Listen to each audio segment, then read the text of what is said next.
Hi guys, today I'm going to be walking you through how I sharpen my main carving tools. So what I've got here today is a standard bench chisel, a V-tool or a number 12 gouge, and a wood carving knife. I sharpen my tools with a combination of stones and strops. So what I have here is a DMT Duo Sharp diamond plate.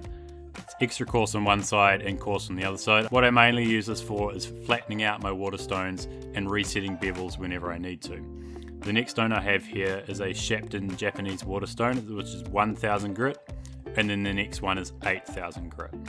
A couple of other handy things are just a spray bottle and some rags. Now let's walk through my sharpening routine.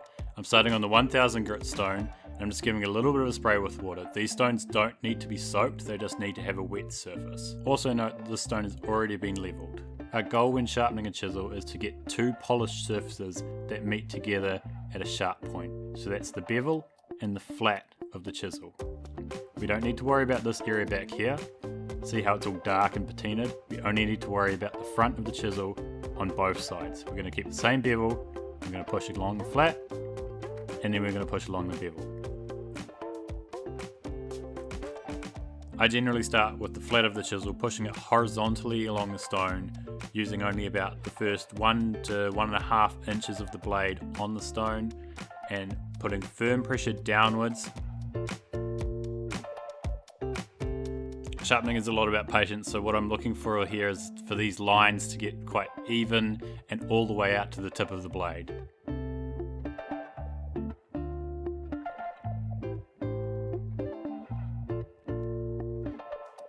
Once I'm happy with the flat of the chisel, I move on to the bevel. To do this, I hold it again horizontally to the stone and push the tip onto the stone and then rock the bevel back until it's flat against the stone. You can see water press out from underneath it. I then use my right hand to control the bevel angle and my left hand to apply pressure downwards onto the bevel through the stroke.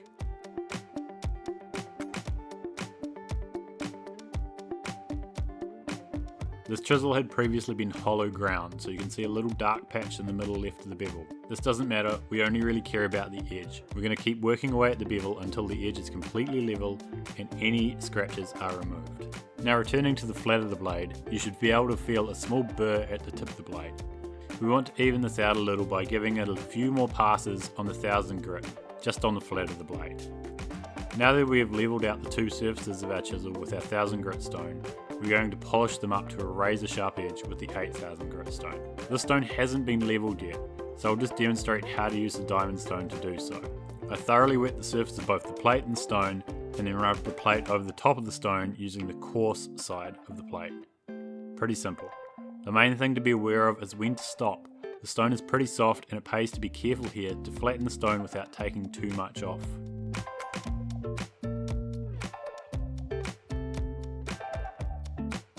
Now thankfully I'm right next to the kitchen sink, so I can just rinse this off. Sharpening the 8000 grit is exactly the same as when we did the 1000 grit. And if things get slippery, I can just use a silicone mat to get some grip. You end up with quite a bit of water all over the place, so make sure to be wiping this up as you go. Don't worry about cleaning up too much of this black swarf that's all over the stone, all this metally grit stuff. It'll be helping you polish the surface.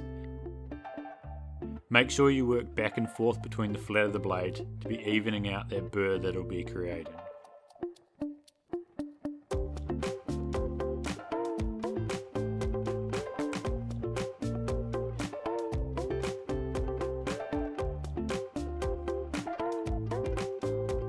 Once you have an evenly polished surface on both the flat and the bevel of the chisel, and all the marks from the 1000 grit have been removed, we can get to stropping.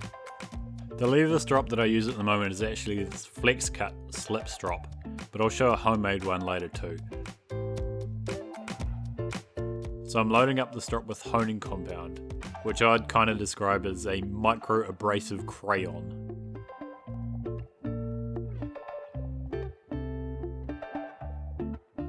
Stropping is simple to do with the chisel. We're just pulling the blade back across the leather, keeping the surface flat across the strop and applying firm pressure downwards.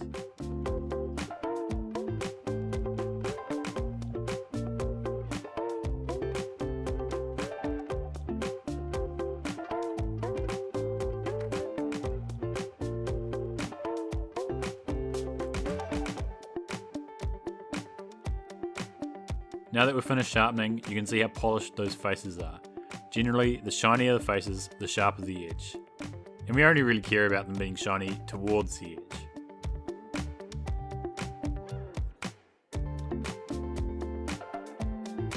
How I quickly test my chisels is to see if they can shave my arm hairs. It's a really good way to end up with a bald spot on your arm. Generally, if it's not cutting hairs, it's not sharp enough yet. Now, one of the things I really like about the slip strop is the profiles on the bottom for V-tools and gouges. This makes it easy to sharpen little gouges like this one. Stropping a V-tool is just the same as a chisel. Just strop the outside edges on the flat leather, and then use a profile on the bottom to strop the inside edges. Nothing to it.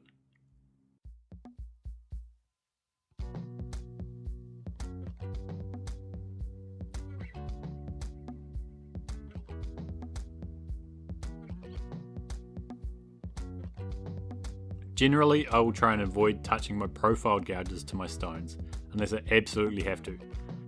Unless I have a scratch or a nick in the blade, or are really dull, stropping is generally sufficient. That said, it is important to keep on top of your stropping to make sure that they don't get dull. I strop my gouges at the end of every carving session at least, and more often if I'm using harder woods. For knives, however, I strop at the start, middle and end of the session. Again with knives, I try and avoid using them on the stones, but will touch them up, if need be, after over a year or more's use, as the edge can get rounded from only being stropped. To strop a knife, place the bevel of the blade flat against the strop and pull it along, pressing down. I'll do up to 10 passes and then swap to the other side of the blade, doing the same, and then swap back and forward, slowly decreasing the number of passes. The reason for doing this is when you strop on one side of the blade, it creates a small burr, so alternating backwards and forth and decreasing the number of passes will push this burr out and into a sharp edge in the even centre of the blade.